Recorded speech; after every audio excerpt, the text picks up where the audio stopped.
దేనికమ్మా ఇంకోసారి అమ్మాయిని తెలియదు మీరు ఊరుకోండి తాతగారికి తల కూడా పెట్టుకుంటా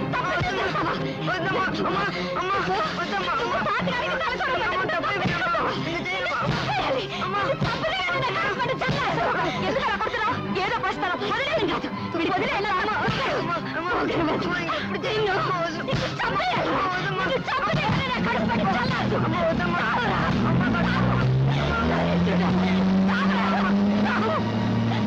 ఈ రోజు నుంచి నువ్వు చచ్చావనుకుంటాను నేను బ్రతికుండగానే కనపడద్దు పోరా పో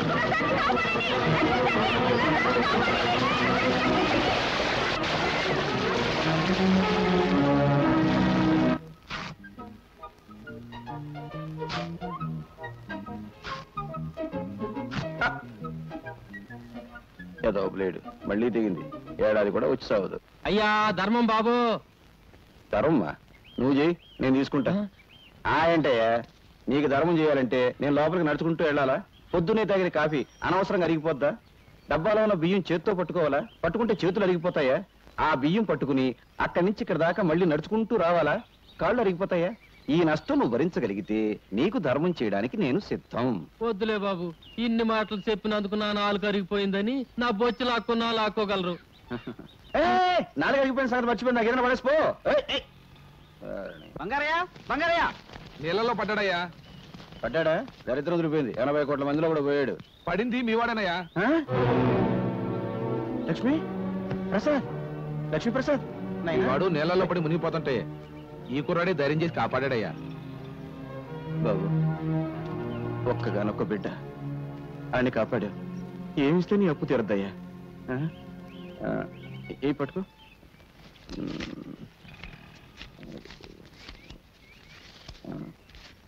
ఇదిగో ఈ రూపాయికి జేబు నిండా బటన్లు వస్తాయి రోజంతా ఎకరేసుకుంటూ తిను ఏనన్నా జిడ్డు జిడ్డే అవును పరమ జిడ్డు రూపాయి ఇస్తావా నేనైనా అడుగు తినే వాళ్ళ కనిపిస్తున్నానా జిడ్డు 500 పడే 500 ఇలాంటివి 500 అవును 500 కంటే 1 రూపాయి ఎక్కువ ఇచ్చినా విసిరేస్తా నువ్వు విసిరేస్తే నేను ఏరుకుంటాను పీడుగా ఇదిగో ఇక్కడ కొట్టవాక ఇక్కడ చిన్న మీద ఉంటుంది ఇక్కడ ఇక్కడ దాన్ని జంక్షన్ బాక్స్ అంటారు అక్కడ కానీ తగిలిందనుకో మనిషి చచ్చిపోతాడు అసలు నీకు మెదడు ఉందా ఉంటే నా బిడ్డ మీద వ్యాపారం చేస్తావా నీకొక్క కాని ఇవ్వను ఇవ్వవా ఇవ్వను ఏం చేసుకుంటావు చేసుకో ఏం చేస్తానా రేపు నీ కొడుకు నాకు దొరకపోడా దొరికిన వెంటనే మడికి పెద్ద బండరే కట్టి ఎత్తి నీళ్ళ పడేస్తా లెక్క సరిపోద్ది ఒరే నాయనా బంగారు కొండ ఆగరా నాయనా అక్కిపుల ఇవ్వరా అంటే అమెరికా రాసిస్తావని అడిగేటంత గొప్ప మనసురా నీది నాయనా ఈ ఏరియాలో ఇంకెవరికి సాయం చేయక నాయనా నీకు ఇస్తా ఇస్తా 1 2 3 4 5 నా దగ్గరే లక్ష్మిని లాక్కున్నాడంటే అమ్మో వీడు సామాన్యుడు కాదు ముండివాడు రాజు కంటే బలవంతుడు ఆయన్ని పట్టుకుని బొట్టలో వేసుకుంటే ఏమైనా చెయ్యొచ్చు రే పిడిగా నైనా ఎక్కడుంటున్నావురా ఇప్పుడు నేను ఇక్కడ నిలబడి ఉన్నాను కదా ఇక్కడ ఉన్నా రే రే రే ఏం తెలివితేటలు రా నీ 500 నా జేబులో పడా అవును గాలికి నువ్వు అటు ఇటు తిరగడం ఎందుకు ఈ కాలనీ నాది రేపటి నుంచి నాతోనే ఉండు అయితే నన్ను ఎత్తుకో ఎందుకు నా బరువు బాధ్యతలన్నీ నీవేగా రే రే రే రే నీ ఆనందం అంగట్లో అమ్మ మొత్తం నలిగిపోతుందిరా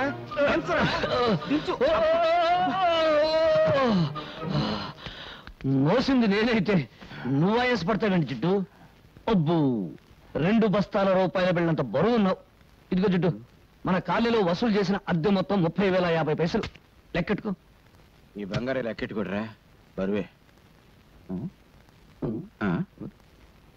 అవును 200 తగ్గాయేంటి బ్యాంకు కట్టల్లోనే తగ్గుతున్నాయి అందుకని బ్యాంకులో అకౌంట్ ఓపెన్ చేయలేదు రే నాకు తెలుసురా ఆ పేపర్ పిల్ల అదే స్వాతి ఈ నెల అద్దె కూడా తుస్సు అనిపించుంటుంది ఏమన్నా అడిగేవనుకో దున్నేవాడిదే భూమి ఉండేవాడిదే ఇల్లు అని ఉపన్యాసం ఇస్తుంది కొంపతీసా పిల్లనా కమ్యూనిస్టా? ఈ ఇష్టైనా నేను కష్టాలు పెడుతుంది. ఆ పిల్ల నోరు తెరిచిందంటే డప్పు డగడంగడంగనక్క వాయించేస్తుంది. ఆ పిల్ల వాయించడం సరే, అద్దె కోసం అందరినీ డబాయించేస్తావు. మరి ఆ పిల్ల దగ్గర ఏమిట్రా రబ్బర్లా మెత్తపడిపోతున్నావు? ఏమన్నా లైన్ లో పడ్డావా? ఇదిగో జిడ్డు, మనకు తెలిసింది సింగిల్ టీ, జెండా మనకు బీడి, అంతే. సలాంలేకం బంగారయ్య భాయ్, ఈ సంవత్సరం శ్రీరామనవమికి వడపప్పు పానకం ఖర్చు మీదే. అరే రహీం భాయ్, అసలు దేవుడికి వడపప్పు నైవేద్యం పెడితే వాతం, పానకం నైవేద్యం పెడితే జలుబు. అందుకని 50 పైసలు రా. అరే బీడికి ఈ 50 పైసలు పెట్టి మర్మరాలు కొని మర్మరాల నైవేద్యం పెట్టు, దేవుడికి ఆరోగ్యం. రామ్ రామ్. క్యా హై అల్లారాం. జిడ్డు, పోయేటప్పుడు కట్టుకుపోతావా? స్వర్గంలో దుకాణం పెట్టి వడ్డీకి తిప్పుతాను రా. నా డబ్బు నా ఇష్టం. సరే గాని